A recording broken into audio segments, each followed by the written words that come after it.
strange thing happened this morning.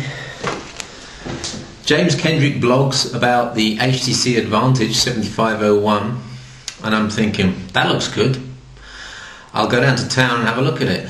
So I wander into the T-Mobile shop, and they have the T-Mobile Amio, which is the HTC 7500, Windows Mobile 5, and none of this tip scrolling action that looks pretty cool on the 7501.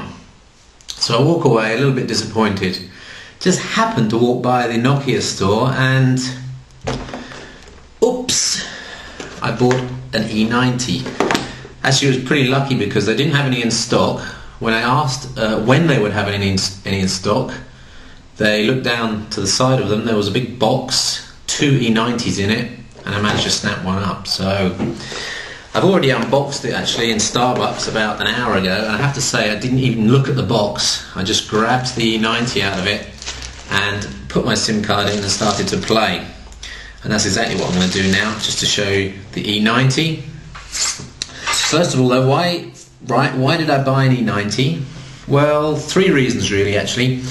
Number one is I really need to work out whether this clashes with UMPCs, whether this is a nicer device than a low-end UMPC with, say, Windows XP. I tried this in Helsinki and was really impressed by the interface, impressed by the keyboard and its speed, its internet access, its 3.2 megapixel camera, its HSDPA capability, its built-in GPS and navigation facility, its 800 wide screen with keyboard, yeah, and the S60 software and all the extras that go with that. So that was part of the reason. The second reason was that my wife is looking for a navigation device. Her phone is up for renewal and she hasn't got a digital camera and she needs one for work. All in one, 3.2 megapixel camera with 640 by 480, 30 frames a second video, GPS, okay, no questions there. And the third reason I bought it was pretty much out of lust. Spur of the moment, I wanted it. So that's the E90. You've seen it unboxed before, I guess, on the internet. I forget who did it a couple of months ago. The guy that does the Nokia blog, is it? Steve Litchfield did a great job of going over the Nokia E90 then. So I'm not going to go over the details right now. It's just kind of an introduction video, kind of to show off, really, to say that I've got one, and to introduce the fact that I'm going to be reporting on it on the next in the next weeks on the blog, comparing it with UMPCs and trying to answer the question: is it a UMPC or does it affect the way low-end UMPCs are going for productivity and for consumer internet and media access? Just quickly in the box, there's also a CD-ROM, headset, 512 meg mini SD card, no, micro SD card with adapter. So I'm going to have to start buying micro SD cards now, and the usual Nokia is that 1.8 millimeter power adapter and a standard USB cable. Manuals, I guess these are going to be in German.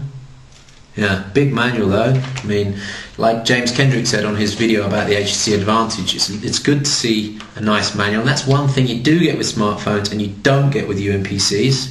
You don't get a manual. You're expected to learn XP yourself, which is, for a consumer new into the market, that's not really very helpful.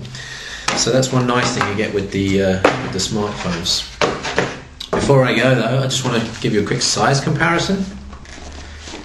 Here's the Rail Digital Everrun, and here's the E90. Obviously the E90 is smaller.